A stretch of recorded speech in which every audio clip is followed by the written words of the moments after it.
দেশখন ধৰ্মনিৰপেক্ষ দেশ হৈ থকাটো বিচাৰে। ভাৰতীয় জাতীয় কংগ্ৰেছ দলে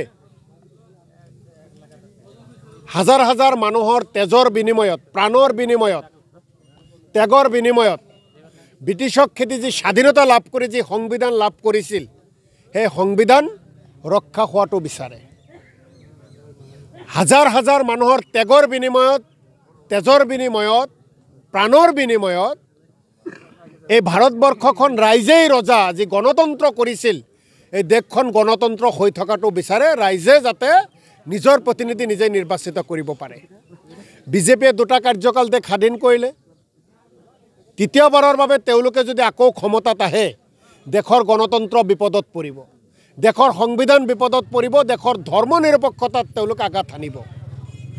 ভাৰতীয় জাতীয় কংগ্ৰেছ দলে এই কথাবোৰ চিন্তা চৰ্চা কৰি বিজেপি বিৰোধী যিসমূহ দল ধৰ্মনিৰপেক্ষ, যিসকলে মন্দিৰ আৰু মছজিদক সমান সমান সন্মান কৰে, শ্ৰদ্ধা ভক্তি কৰে, যিসকলে হিন্দু আৰু মুছলমান সকলোকে সমান চকুৰে চায়, সেই দলসমূহক একত্ৰিত কৰি বিজেপিৰ বিৰুদ্ধে যুঁজ দিয়াৰ মানসেৰে ইণ্ডিয়া এলায়েন্স গঠন কৰিছে কংগ্ৰেছৰ নেতৃত্বত।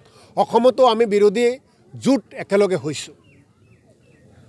বিভিন্ন আমি সকলো সময়তে কংগ্ৰেছে প্ৰয়াস কৰি আছোঁ, ক্ষুদ্ৰ ছাত্ৰ ত্যাগ কৰি দেশৰ কাৰণে, দেশৰ মানুহৰ স্বাৰ্থৰ কাৰণে, নৰেন্দ্ৰ মোদীক অসমৰ পৰা হিমন্ত বিশ্ব শৰ্মাক বিদায় দিয়াৰ কাৰণে আমি একেলগে হোৱাৰ কাৰণে সকলোকে আহ্বান জনাই ইখনৰ পিছত সিখন বৈঠক ঘণ্টাই ঘণ্টাই আমি কথা পাতি আছোঁ।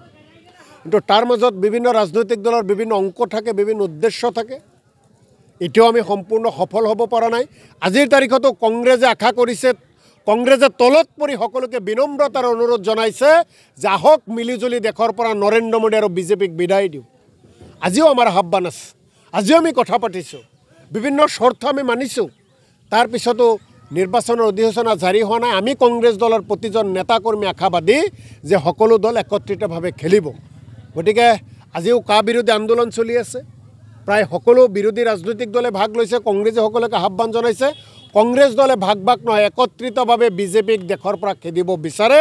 আৰু আমি আপোনালোকৰ জৰিয়তেও ৰাইজৰ যিটো আহ্বান যে কংগ্ৰেছৰ লগতে সকলো দল একত্ৰিতভাৱে হৈ নৰেন্দ্ৰ মোদী বিজেপিক বিদায় দিব লাগে, ৰাইজৰ আহ্বানক সন্মান জনাই আমি কাম কাজ চলাই আছোঁ। ভগৱান আল্লাই যাতে সকলোকে সুমতি দিয়ক, আশীৰ্বাদ দিয়ক, যাতে আমি একেলগে বিজেপিৰ বিৰুদ্ধে ৰণ কৰিব পাৰোঁ। প্ৰাৰ্থী তালিকা ইতিমধ্যে কিন্তু প্ৰকাশ হোৱা নাই। তাৰ পূৰ্বে কিন্তু আপোনালোকৰ লগত থকা একাংশ নেতাই কিন্তু পিছপিনেৰে কোঠাৰ মাৰিছে। দুলু আহমেদে বৰপেটা দাবী কৰি আছে। আপোনালোকে অলপ বেলেগ, আমি এইবোৰ নামহে নাজানো, কিবা আছে নেকি তেনেকুৱা নাম? অসম জাতীয় পৰিষদৰ আছে লুৰিণজ্যোতিৰ কথা। লুৰিণজ্যোতি ডাঙৰীয়া আমাৰ লগত আছে। লুৰিণজ্যোতি ডাঙৰীয়া বিৰোধী ঐক্যৰ প্ৰাৰ্থী হ'ব, মিলিজুলি নিৰ্বাচন খেলিম। গতিকে এনেকুৱাভাৱে বিজেপিৰ বিভিন্ন ৰণত, বিভিন্ন ধৰণৰ কূট কৌশলত বিভিন্নজনে হেঙাৰ হৈ থিয় হ'ব বিচাৰিব। ৰাইজে ইচ্ছা কৰিলেতো ৰাইজে নখ জোকাৰিলে নৈ বয়। কিমান মানুহ তেনেকৈ চিধা হৈ কাম কৰিব চাই থাককচোন।